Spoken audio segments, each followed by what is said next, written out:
हाँ, तो सभी बच्चे अपनी क्लास में आ चुके हैं। Yes sir. तो देखिए, सभी कक्षा 6 वाले जो बच्चे हैं, जो क्लास 6 में पढ़ते हैं बच्चे, तो क्लास 6 में जो पढ़ने वाले बच्चे हैं उनका विषय विज्ञान भारती, जिसकी आज इकाई 6 है, जिसका नाम है जीव जगत। तो आज हम नए पाठ की शुरुआत करेंगे, इकाई 6 जीव जगत, और जिसकी आज है हमारी पहली क्लास। ठीक है, इस चैप्टर की हमारी पहली क्लास है। तो मैं जो भी कुछ बोल रहा हूँ उसे बड़े ध्यान से सुनना और बड़े ध्यान से उसे समझना, और यहाँ पर क्या पढ़ाया जा रहा है उसको बड़े ध्यान से देखना। ठीक, बाकी घर जाके इसे पढ़ने की कोशिश करना। तो जैसे कि हमारे इस चैप्टर का नाम है जीव जगत, तो हम इसमें जीव जगत के बारे में पढ़ेंगे, उस जीव के बारे में पढ़ेंगे जिनमें जान होती है। हम पेड़ की बात करते हैं तो पेड़ में भी जान होती है। उसके अलावा जितने भी छोटे बड़े जीव हैं सब में क्या होती है? जान। तो हम इस चैप्टर, ये अध्याय है हमारा जीव जगत, तो आज हम इस जीव जगत वाले अध्याय में जीवों के बारे में ही जानेंगे जो कि सजीव हैं, जो कि क्या है? सजीव। तो देखिए, सबसे पहले हम जीव जगत के बारे में जानते हैं। तो जीव जगत के बारे में हम जानते हैं तो हमें पता है कि जो संपूर्ण ब्रह्मांड है, इस पूरे ब्रह्मांड में बहुत सारे ग्रह हैं। सूर्य है, चंद्रमा है, मंगल है, बुध है, ठीक, गुरु है, अरुण, वरुण, यम, और जो तारे दिखते हैं बहुत सारे क्या है? बहुत सारे ग्रह हैं। पृथ्वी से बड़े भी हैं, पृथ्वी से छोटे भी हैं। लेकिन हम इसमें से जितने ग्रह हैं उन सब ग्रहों को देखते हुए आज हम बात कर रहे हैं पृथ्वी ग्रह की। तो पृथ्वी ग्रह पे कौन रहते हैं? हम सभी लोग रहते हैं। तो हम पृथ्वी ग्रह की बात कर रहे हैं। तो मेरी जो पृथ्वी है, उस पृथ्वी पर सभी जीव जंतु पाए जाते हैं। हमारी पृथ्वी पर ही पेड़ मिलेंगे, विभिन्न प्रकार के बढ़िया बढ़िया। पृथ्वी पर ही इंसान रहता है, पृथ्वी पर ही जानवर रहते हैं, पृथ्वी पर ही मच्छर मिलेगा, पृथ्वी पर ही हाथी मिलेगा, पृथ्वी पर ही शेर मिलेगा, पृथ्वी पर क्या मिलेगा? सभी जानवर मिलेंगे। तो ये सारी चीज़ें पृथ्वी पर ही क्यों मिल रही हैं? चंद्रमा पे क्यों नहीं मिल रही? मंगल ग्रह पे क्यों नहीं मिल रही? और ग्रह वहाँ क्यों नहीं मिल रही? उसकी वजह है कि पृथ्वी एक ऐसा ग्रह है जिसे आज हमें, अगर हम बात करें अब से 4.5 करोड़ साल पहले की, तब से पृथ्वी का उदय हुआ है। और पृथ्वी धीमे धीमे बहुत सारी गैसें बनने लगी। गैसें बनते बनते उसमें धीमे धीमे क्या? जीवन की उत्पत्ति हुई। तो ऐसे करके हमारे पृथ्वी पे बहुत सारी गैसें बनी, उस प्रकार का वातावरण बना। तो आज हम यहाँ पर इस वातावरण में रह रहे हैं, तो हम एक दूसरे के साथ में किसी न किसी से क्या जुड़े हुए हैं। पेड़ है, पेड़ भी किसी न किसी के साथ जुड़ा हुआ है। तो हम जितने भी इंसान हैं, अगर पेड़ नहीं रहेगा तो हम भी नहीं रहेंगे। तो इस पृथ्वी पर तुम्हें बहुत सारे प्राणी दिख रहे हैं, ठीक है, बहुत सारे प्राणी दिख रहे हैं। ये प्राणी एक दूसरे से सभी जुड़े हुए हैं। धीमे धीमे सारे प्राणी खत्म हो जाएंगे तो सारी पृथ्वी नष्ट हो जाएगी। इसे मेंटेन बनाना बहुत ज़्यादा ज़रूरी है। तो हम देखते हैं संपूर्ण ब्रह्मांड में पृथ्वी ही एक ऐसा ग्रह है जिस पर सजीव असंख्य संख्या में पाए जाते हैं। पृथ्वी एक ऐसा ग्रह है, एक इस प्रकार का ग्रह है कि यहाँ पर बहुत असंख्य, आप गिन भी नहीं पाओगे, इतने असंख्य संख्या में प्राणी रहते हैं। विभिन्न प्रकार के पेड़ हैं, विभिन्न प्रकार के जीव जंतु हैं, सब पृथ्वी पर पाए जाते हैं। ठीक, पृथ्वी सभी सजीव प्राणियों का घर है। हम सभी यह अच्छी तरह से जानते हैं कि यहाँ पर पशु, पक्षी, पेड़, पौधे, पत्थर, पर्वत, नदियाँ, ठीक, नाले इत्यादि हमारे वातावरण में पाए जाते हैं। हमारे आसपास देखें तो हमें पेड़ भी मिल रहे हैं, पक्षी भी मिल रहे हैं, जानवर भी मिल रहे हैं, पत्थर भी मिल रहे हैं, कंकड़ भी मिल रहे हैं, रेत भी मिल रही है, मिट्टी तरह तरह की मिल रही है, नाले मिल रहे हैं, नदियाँ मिल रही हैं, तालाब मिल रहे हैं, बड़े बड़े समुद्र मिल रहे हैं, सब हमारी पृथ्वी पर ही मिल रहे हैं, हमारे वातावरण में ही सब मिल रहे हैं। हमें यह भी पता है कि सजीव निर्जीव से बिल्कुल विपरीत लक्षणों के होते हैं। मान लीजिए सजीव वो होता है जिसके अंदर जान हो। जैसे पेड़ देखा है तुमने, पेड़ में आप पानी देते रहे तो पेड़ क्या बढ़ता रहेगा, धीमे धीमे वृद्धि करता रहेगा। उसकी जितनी जीवन अवधि होती है उतने दिनों तक रहता है, उसके बाद पेड़ मर जाता है। मान लीजिए गेहूं का पेड़ है, उसकी जीवन अवधि 3 महीने है, तो वो 3 महीने तक आप उसे पानी देते रहेंगे, खाद देते रहेंगे, तो 3 महीने तक क्या वो बड़ा होगा, पक जाएगा। जब 3 महीने पूरे हो गए तो फिर वो सूख जाएगा। लेकिन 3 महीने से पहले ही तुमने उसे काट दिया तो क्या कर दिया, वो मर गया, तो तुमने समय से पहले ही उसे मार दिया। तो इसका मतलब क्या है, पेड़ में क्या जान होती है। हम बात करें इस मेज़ की, इस कुर्सी की, इस डिजिटल बोर्ड की, इसमें कोई जान नहीं होती है। तो जिसके अंदर जान नहीं होती है उसे हम कहते हैं निर्जीव, और जिसके अंदर जान होती है उसे हम कहते हैं सजीव। हमारी पृथ्वी पर पाए जाने वाले सजीव विभिन्न आवासों में पाए जाते हैं। अब बहुत सारे सजीव हैं जो भिन्न भिन्न आवासों में पाए जाते हैं। आवास का मतलब पता है, वो ऐसी ऐसी जगह पर पाए जाते हैं कि उन सब के लिए वातावरण फिक्स होता है। कुछ पेड़ ऐसे हैं जहाँ बहुत ज़्यादा ठंड पड़ती है, वो वहाँ पर रहते हैं, तो उसके वातावरण ढल गए। कुछ आदमी लोग ऐसे हैं जहाँ बहुत ज़्यादा ठंड पड़ती है तो वे वहाँ रहते हैं। कुछ ऐसे हैं जहाँ बहुत ज़्यादा गर्मी पड़ती है तो वहाँ रहते हैं। तो धीमे धीमे क्या हो, जहाँ गर्मी अधिक पड़ रही है तो गर्मी की उन्हें आदत पड़ेगी, जहाँ अधिक ठंड है तो उन्हें ठंड की आदत पड़ेगी। तो धीमे धीमे क्या हुआ है, वो अलग अलग आवासों में रहते हैं। कोई ठंडे में रहता है, कोई जहाँ वर्षा बहुत होती है वहाँ रहता है, जहाँ गर्मी अधिक रहती है वहाँ रहता है, कोई वहाँ पर रहता है जहाँ मौसम एक सा रहता है। तो तरह तरह के सब जीव भी अलग अलग प्रकार के पाए जाते हैं। अगर हम बात करते हैं विभिन्न आवास की, तो बहुत सारे जीव जंतु ऐसे हैं जो झीलों में पाए जाते हैं। बहुत सारी मछलियाँ झीलों में मिलती हैं। बहुत सारे पेड़ हैं वो झील में पाए जाते हैं। झील होती है बड़ी, काफ़ी तालाब जैसी बहुत बड़ी होती है झील, झील में। कुछ ऐसे हैं पहाड़ों पर इंसान भी मिलते हैं। आपको बहुत सारे इंसान मकान बना के रहते हैं। पहाड़ों पर बहुत जानवर भी मिलते हैं। पहाड़ों पर विभिन्न प्रकार के कीट भी मिलते हैं। विभिन्न प्रकार के पहाड़ों पर पक्षी मिलते हैं। विभिन्न प्रकार के पहाड़ों पर पेड़ मिलते हैं। तो वहाँ जैसा वातावरण है उसी प्रकार के पेड़ मिलेंगे। फॉरेस्ट, जंगल, बहुत सारे जीव जंतु ऐसे हैं जो जंगल में रहते हैं। शेर, चीता, भिगररा, बांगर और भी पता नहीं, वो जंगल में ही रहते हैं। बहुत सारे जंगल में पेड़ पौधे होते हैं अच्छे अच्छे, तो सब जंगल में रहते हैं। कुछ मरुस्थल में रहते हैं। मरुस्थल का मतलब जब बहुत ज़्यादा रेत है, गर्मी अधिक है, तो कुछ वहाँ भी रहते हैं जहाँ गर्मी अधिक है, बहुत ज़्यादा रेत है, रेगिस्तान होता है, तो वहाँ भी जीव जंतु रहते हैं, कम रहते हैं। ठीक, कुछ समुद्र में भी रहते हैं। अगर समुद्र को देखा जाए, समुद्र में आपको विभिन्न प्रकार की मछलियाँ मिलेंगी, विभिन्न प्रकार के पेड़ मिलेंगे, विभिन्न प्रकार के जीव जंतु मिलेंगे।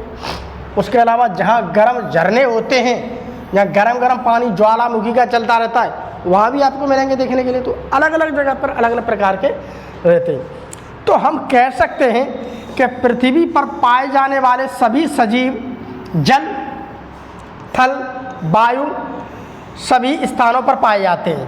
तो हमारे जो सजीव हैं, तो हम यहाँ पर ये कह सकते हैं कि सजीव कहाँ मिलते हैं। सजीव आपको देखो जल में भी मिलेंगे, ठीक, थल में भी मिलेंगे, ठीक, सजीव आपको वायु में भी मिलेंगे, और सजीव आपको किसी के शरीर के अंदर भी मिलेंगे। तो शरीर के अंदर भी मिलते हैं, शरीर के अंदर भी, उसके अलावा किसी के शरीर के ऊपर भी मिलते हैं, तो किसी के शरीर के ऊपर भी पाए जाते हैं, शरीर के ऊपर भी पाए जाते हैं। ऊपर कैसे पाए जाते हैं, अंदर कैसे पाए जाते हैं शरीर के? बहुत सारे ऐसे होते हैं कि अगर हमारा पे अंदर शरीर को देखा जाए तो शरीर के अंदर बहुत सारे ऐसे जीव जंतु कीड़े होते हैं, हमारे शरीर के अंदर पलते रहते हैं। बहुत सारे हानिकारक भी होते हैं, हमारे लिए फायदेमंद भी थी। जैसे कि तुमने वो देखा है एस्केरिस, सुना है एस्केरिस? एक एस्केरिस होता है, चनूना बोलते हैं उसे। चनूना छोटा होता है, एस्केरिस बड़ा होता है, तो वो हमारे पेट के अंदर गंदे तरीका से चले जाते हैं शरीर के ऊपर। जैसे कि हमारे सर में जू हो जाते हैं, बहुत सारी चीज़ तो हमारे ऊपर भी रहती हैं। पेट में भी तो बहुत सारे जीव हैं। पानी में मिलेंगे आपको, जल में, थल में, पृथ्वी पर तो बहुत लोग रह ही थे। वायु मिलेंगे, जो हवा है, इस हवा में बहुत छोटे छोटे कीड़े मिलेंगे, सजीव मिलते हैं बहुत। तो ये हर जगह मिलते हैं। अब हम थोड़े देखते हैं कि आखिर में जो सजीव होते हैं, आखिर में जो सजीव होते हैं, सजीव कौन से होते हैं? जिनके अंदर में जान होती है। तो उनके लक्षण तो देख लो कैसे होते हैं। तो सजीवों के कुछ सामान्य लक्षण होते हैं। सजीवों के क्या होते हैं? कुछ सामान्य लक्षण। जैसे पोषण, सजीव की बात करते हैं। पोषण, सजीव है तो वो खाना खाएगा, उसके अंदर जान है तो वो कुछ न कुछ खाना खाएगा। अगर वो खाना नहीं खाएगा तो वो नहीं चल पाएगा, वो मर जाएगा। दूसरी बात, वो सांस भी लेगा, चाहे पेड़ हो चाहे पौधे हो, कोई भी, वो क्या सांस लेगा, क्योंकि सांस नहीं उसे मिलेगी तो वो मर जाएगा। दूसरी बात, उत्सर्जन।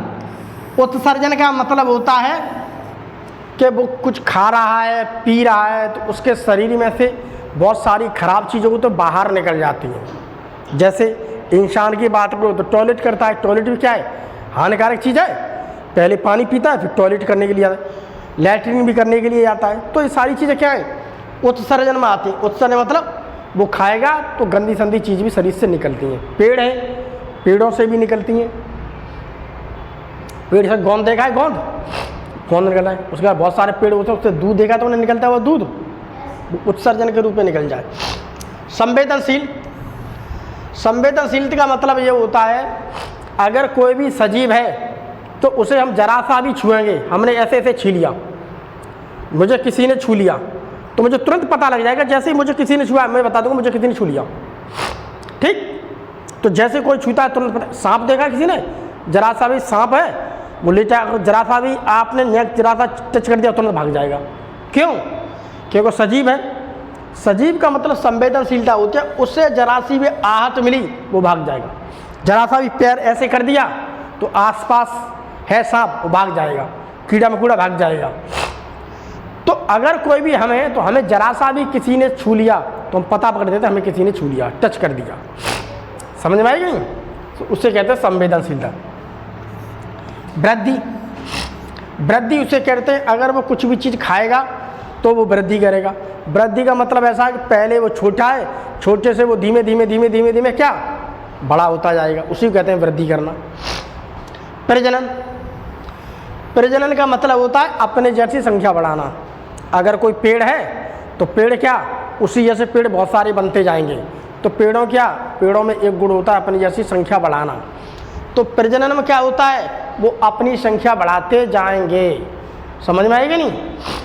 तो अब हम देखते हैं, पहले इस पोषण को देखते हैं कि आखिर में पोषण कैसे है। पोषण का मतलब होता है खाना।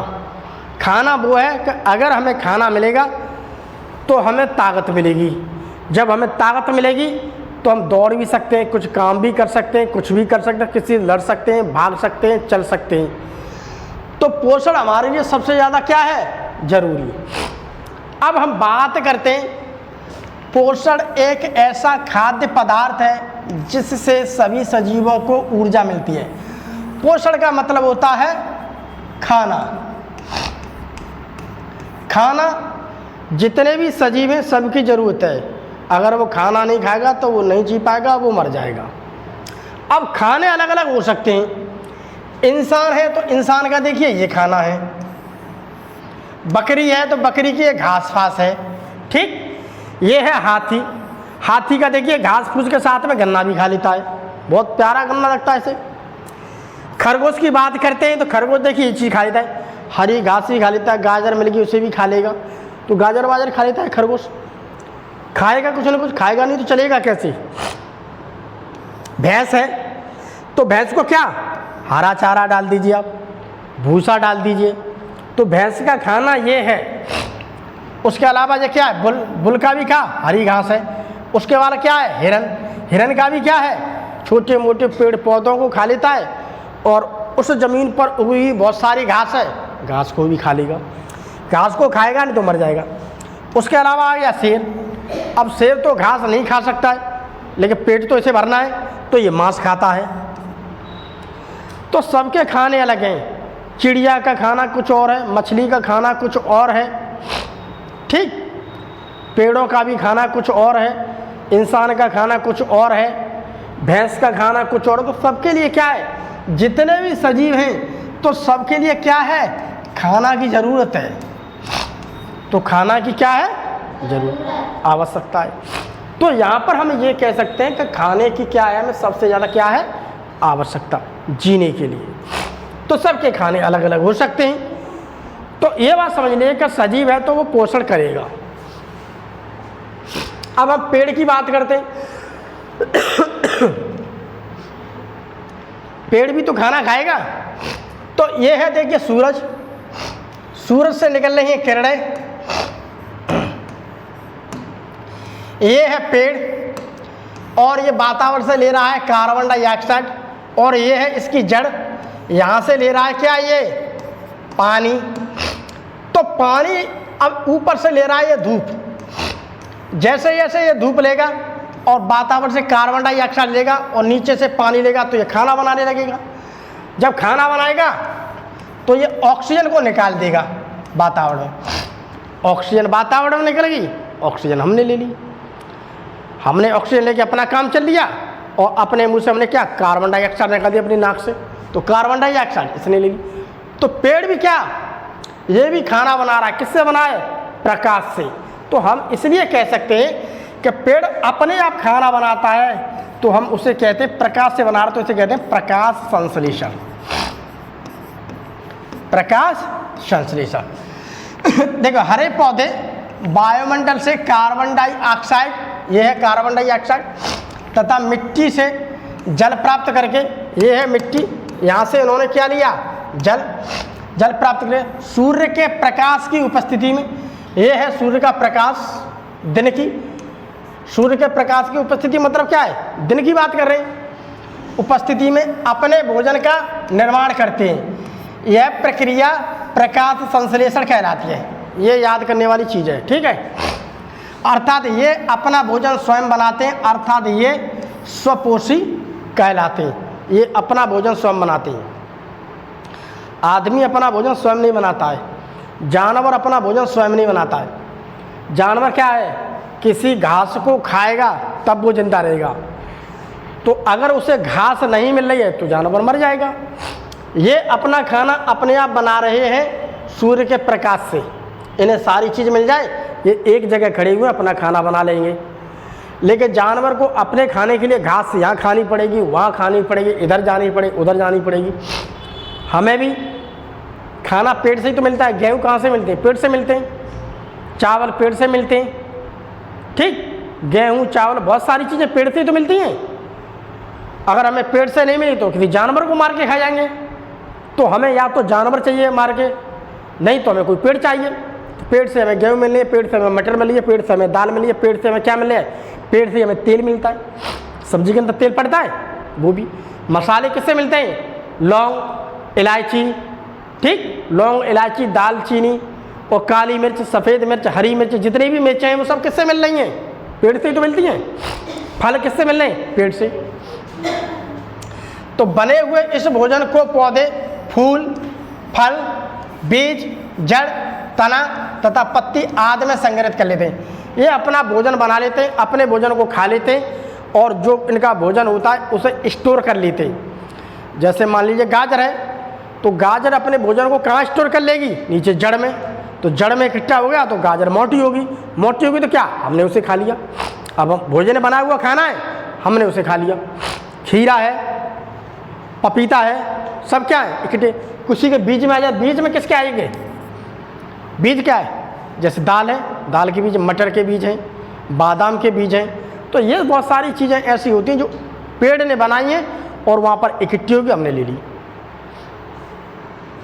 जो जंतु अपना भोजन पेड़ पौधों से प्राप्त करते हैं उन्हें शाकाहारी जंतु कहते हैं। कुछ जंतु ऐसे हैं जो डायरेक्ट क्या है, जैसे भैंस है, भैंस पेड़ पौधे ही तो खाएगी, हरा ही चारा तो खाएगी, उसके सामने मीट डाल दो, मीट थोड़ी नहीं खा लेगी, तो भैंस शाकाहारी है। बकरियाँ हरी घास खाती है, ठीक, तो शाकाहारी है। खरगोश हरी घास खाता है, हरी चीज़ खाता है, तो शाकाहारी है। अब शेर शाकाहारी थोड़ा नहीं है, वो तो मांस खाएगा, ठीक। कुत्ता है, कुत्ता भी मांसाहारी होता है। तो बकरी, हाथी, भैंस, गाय, ये सभी शाकाहारी हैं, इन्हें हरी घास चाहिए खाने के लिए। तो जो हरी घास खाते हैं वो शाकाहारी जीव होते हैं। देखिए कुछ जंतु शाकाहारी जंतुओं को अपना भोजन बनाते हैं, मांसाहारी जंतु कहलाते हैं, जैसे कि शेर, चीता, बिल्ली आदि। देखिए ये है मेरे पास पेड़, ये है पेड़, ये है पेड़, ये सब क्या है? पेड़ को कौन खाएगा? शाकाहारी खाएगा। तो ये है चूहा, चूहा भी शाकाहारी हो, तो गेहूँ खाया जाता है, गेहूँ खा जाएगा, और भी चीज़ खा जाएगा, पत्तियाँ खा जाएगा। बिल्ली खा जाएगी, वो बिल्ली क्यों, वो खरगोश खा जाएगा, ठीक। उसके अलावा ये देखिए खरगोश है, ये देखिए हरी चीज़ खा रहा है, ठीक। उसके अलावा टिड्डा है, टिड्डा भी हरी घास खा रहा है, ठीक। अब ये तो शाकाहारी जंतु है, ये क्या हुए? ये सब क्या हुए? शाकाहारी।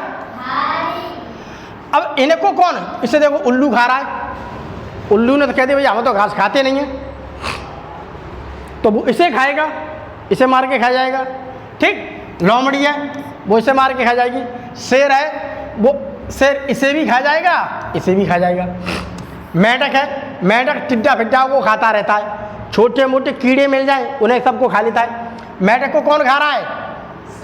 सांप खा रहा है। सांप को कौन खा रहा है? तो सभी सजीवों के लिए खाना बहुत जरूरी है। ये सब अपना अपना क्या कर रहे हैं? पेट भर रहे हैं, अपना पेट ही तो भर रहे हैं। तो इसका खाना ये है और इसका खाना ये है, ठीक। तो इस प्रकार से ये सब क्या ले रहे हैं? खाना, क्योंकि खाना इसकी क्या है? जरूरत है। खाना खाएगा नहीं तो वो चल नहीं पाएगा, वो मर जाएगा। ऐसे जीव जो अपना भोजन पेड़ पौधों अन्य जंतुओं से लेते हैं, दोनों से लेते हैं, उन्हें हम दोनों स्रोतों से लेते हैं, उन्हें सर्वाहारी कहते हैं। सर्वाहारी मतलब आदमी की बात कर लो, आदमी देखिए पेड़ पौधों से फल फ्रूट रोटी पोटी ये सब पेड़ से मिल रही है इसे, ठीक। अब ये चिकन अंडा बिरयानी पता नहीं क्या क्या मार रहा है, ये क्या है? आपका जानवर से मिल रही है, मांस की कैटेगरी में। तो ये भैया दोनों चीज़ को खा रहा है, तो ये क्या हो गया? सर्वाहारी हो गया। तो मनुष्य क्या है? सर्वाहारी। हम कह सकते हैं कि पोषण सभी सजीवों का एक विशेष लक्षण है, निर्जीव में यह गुण नहीं पाया जाता है। जितने भी सजीव होंगे तो उन सभी सजीवों को खाने की क्या प्रवृत्ति रहती है? बहुत जरूरत। अब वो खाना नहीं खाएंगे तो वो चलेंगे नहीं। अब निर्जीव की बात करते, जैसे कि मेरे पास पेंसिल है, जैसे कि ये पंखा है, जैसे कि ये टीवी, ये कोई खाना थोड़ी नहीं खाती है। कोई पत्थर खाना खाता है? कोई पत्थर खाना नहीं खाता, कोई कुछ नहीं खाता। सब देवताओं को कोई तेल पिला रहा है, पत्थर की मूर्ति देखिए, कोई देवताओं के ऊपर तेल चढ़ा रहा है, कोई देवता के ऊपर प्रसाद चढ़ा रहा है। कोई क्या वो पत्थर की मूर्ति है? क्या कोई पत्थर की मूर्ति में जान होती है? पत्थर की मूर्ति में जान होती है? पत्थर एक निर्जीव, उसमें जान नहीं होती है। जिसमें जान होगी वो सारी चीज़ खाना खाएगा, जिसमें जान नहीं है वो खाना नहीं खाएगा। ये एक विशेष एक लक्षण होता है सजीवों का। अब सजीव है तो वो सांस भी लेगा, सजीव है तो वो सांस भी लेगा। भैया सांस तो लेगा, सांस उसे जीने के लिए बहुत ज़रूरी है, ठीक। तो ये है इंसान के फेफड़े, ठीक। तो ये है इंसान के फेफड़े। ये देखिए क्या कर रहा है यहाँ पर, ये देखिए यहाँ पर ये ऑक्सीजन ले रहा है, ऑक्सीजन आ रही है। सांस लेने पर वायु के साथ ऑक्सीजन गैस शरीर के अंदर फेफड़ों द्वारा ग्रहण की जाती है। तो हम देखिए यहाँ पर कह सकते हैं सभी सजीव, जंतु तथा पौधे, हम दोनों की बात कर रहे हैं, जंतु की भी बात कर रहे हैं, पौधे की बात कर रहे हैं। ऑक्सीजन गैस ग्रहण करते हैं श्वसन में। पौधे होते हैं वो भी श्वसन करते हैं, पौधे भी क्या करते हैं, श्वसन करते हैं, सांस लेते हैं। कैसे सांस लेते हैं आगे चैप्टर में आएगा, मैं बताऊंगा आपको। वो रंध्रों द्वारा ऑक्सीजन गैस लेते हैं। रंध्र जानते हैं, स्टोमेटा होते हैं, स्टोमेटा के थ्रू लेते हैं, बताएंगे जब आगे। इंसान फेफड़ों के द्वारा लेता है। तो कार्बन डाइऑक्साइड गैस छोड़ते हैं। तो मानव की बात करें तो मानव फेफड़ों के द्वारा सांस लेता है। मछली की बात करें तो मछली गलफड़े के द्वारा सांस लेती है। ठीक, अगर मेढक पानी में है, अगर मेढक पानी के अंदर चला गया, तुम्हें दिख रहा है वो पानी के अंदर घूम रहा है, तो वो त्वचा से सांस लेगा, अपने शरीर से सांस लेगा, शरीर की जो त्वचा होती है इससे सांस लेगा। अगर मेढक जमीन पर घूम रहा है तो वो फेफड़े से सांस लेगा। तो मेढक पानी में भी रह सकता है, जमीन पर भी रह सकता है। पानी पर रहने के लिए उसे त्वचा से सांस लेनी पड़ेगी, जमीन पर रहने के लिए उसे फेफड़े से सांस लेनी पड़ेगी। अब बात करते हैं आदमी की, आदमी किससे सांस लेता है, फेफड़े से लेता है। तो जो फेफड़े से सांस लेता है उसे आप पानी के अंदर डाल दो तो वो मर जाएगा, क्योंकि वो सांस नहीं ले पाएगा, उसे फेफड़े से सांस लेता है। मेढक के अंदर पानी पे रह सकता है, जमीन पे, वो दोनों जगह रह सकता है, इसलिए उसे एम्फीबिया कहते हैं। ठीक, देखिए इंसान जब सांस लेता है, सांस लेने पर वायु के साथ, हम सांस ले रहे हैं तो यहाँ बहुत सारी वायु है, वायु के साथ क्या हुआ, ऑक्सीजन हमारे गैस के अंदर चली जाती है, पेट के अंदर। ऑक्सीजन गैस शरीर के अंदर फेफड़ों द्वारा ग्रहण कर लीजिए, ये देखिए सब ऑक्सीजन गैस चली गई। ठीक, ऐसे करें ऑक्सीजन। सांस छोड़ने पर कार्बन डाइऑक्साइड गैस बाहर निकलती है। जैसे ही सांस छोड़ेंगे तैसे यहाँ पर CO2 छोड़ रहा है, ले रहे हैं ऑक्सीजन, छोड़ रहे हैं CO2, ले रहे हैं ऑक्सीजन, छोड़ रहे हैं CO2। ठीक है, और फेफड़े सिकुड़ जाते हैं। जैसे ही हम ऑक्सीजन गैस लेंगे, जैसे हम सांस लेंगे ऐसे तो ऑक्सीजन गैस अंदर चलेगी, तो मानो क्या हुआ, फेफड़े के अंदर ऑक्सीजन गैस भर गई। जैसे हम छोड़ेंगे तो फेफड़े सिकुड़ जाते हैं। तो यहाँ पर देखिए हमारे फेफड़े सिकुड़ चुके हैं, यहाँ सिकुड़ जाएंगे, यहाँ पर सिकुड़ जाएंगे, और यहाँ पर सांस लेने में क्या होगा, फूल जाएंगे। तो यहाँ फूल जाएंगे। ठीक, पौधों में गैसीय आदान प्रदान पत्तियों में उपस्थित स्टोमेटा द्वारा होता है। ये है पत्तियाँ, पत्तियाँ भी ऑक्सीजन को लेती हैं, गैसों का आदान प्रदान करती हैं। तो ये हो पत्तियाँ, पत्तियाँ की जो ऊपरी सतह होती है वहाँ पर आपको स्टोमेटा मिलते हैं, इसे कहते हैं स्टोमेटा, यानी कि रंध्र। ये है, तो रंध्रों से क्या होता है, ऑक्सीजन गैस लेते हैं, यहाँ से ऑक्सीजन गैस निकालते भी हैं। ठीक, CO2 लेंगे, यहीं से लेंगे, यहीं से निकाल देंगे। तो यहाँ सारा काम गैस से ऑक्सीजन हो रहा है। अगर वो श्वसन करेगा तो ऑक्सीजन लेगा। ठीक, तो पत्तियों के द्वारा ये सारा काम, यह क्रिया सभी सजीवों में पाई जाती है, परंतु निर्जीवों में यह गुण नहीं पाया जाता है। पत्थर कभी सांस लेता है, पत्थर कभी सांस नहीं लेता है, और जो निर्जीव चीज़ है वो कभी सांस लेती है, वो कभी सांस नहीं लेती है। अब हम अगला गुण देखते हैं सजीवों के लिए, वो है उत्सर्जन। वो क्या है, उत्सर्जन। उत्सर्जन का मतलब होता है शरीर के अंदर से खराब विषाक्त चीज़ों को बाहर निकालना। शरीर से अनावश्यक और हानिकारक पदार्थों का बाहर निकलना ही उत्सर्जन कहलाता है। अब हानिकारक चीज़ क्या है, जैसे मैं यहाँ पर पढ़ा रहा हूँ तो तुम मुझे आसानी से देख सकते हो, मेरे बहुत सारा क्या आ रहा है, पसीना।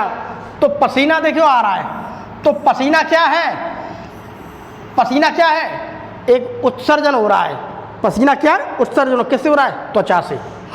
ठीक, उसके अलावा हम पानी पीते रहते हैं तो टॉयलेट करने के लिए जाते हैं, तो उस टॉयलेट में क्या मिलता है हमारे में, यूरिया। तो ये क्या है मेरा, टॉयलेट। ठीक, तो टॉयलेट है, तो टॉयलेट क्या खराब चीज़ है, वो निकल गई शरीर से बाहर। अगर टॉयलेट शरीर से बाहर नहीं निकली तो आदमी मर जाएगा, क्योंकि जहर होता है।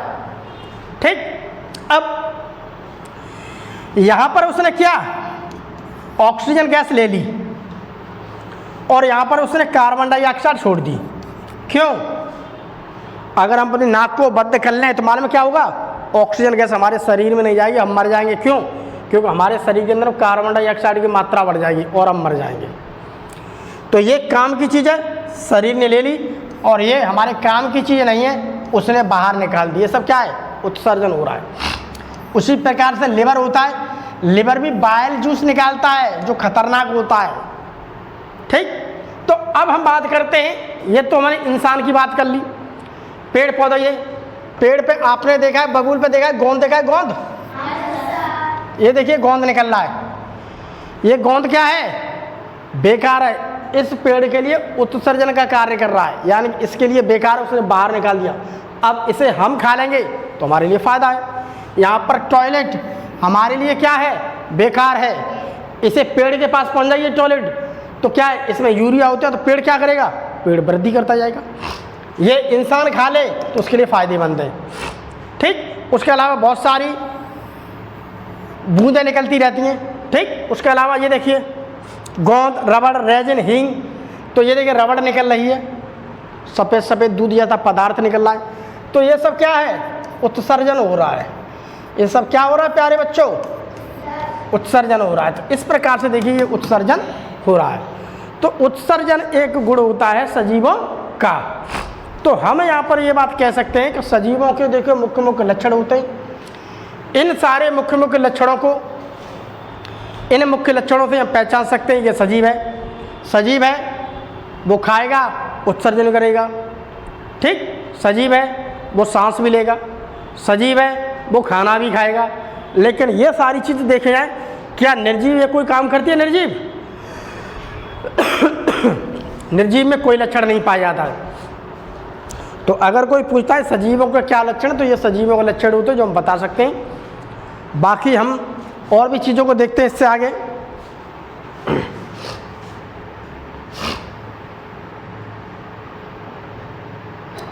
तो इतना ही है आज के लेक्चर में, एक लेक्चर में हम इतना ही पढ़ेंगे। बाकी जो है कल हम अगले लेक्चर को देखेंगे, थोड़ा थोड़ा पढ़ेंगे, थोड़ा थोड़ा हम घर जाके पढ़ते हैं तो हमारी समझ में आता है। एकदम ज़्यादा पढ़ोगे तो तुम्हारी समझ में कुछ नहीं आएगा। इसलिए पढ़ाई के लिए सबसे ज़्यादा ज़रूरी क्या है, थोड़ा थोड़ा पढ़ना।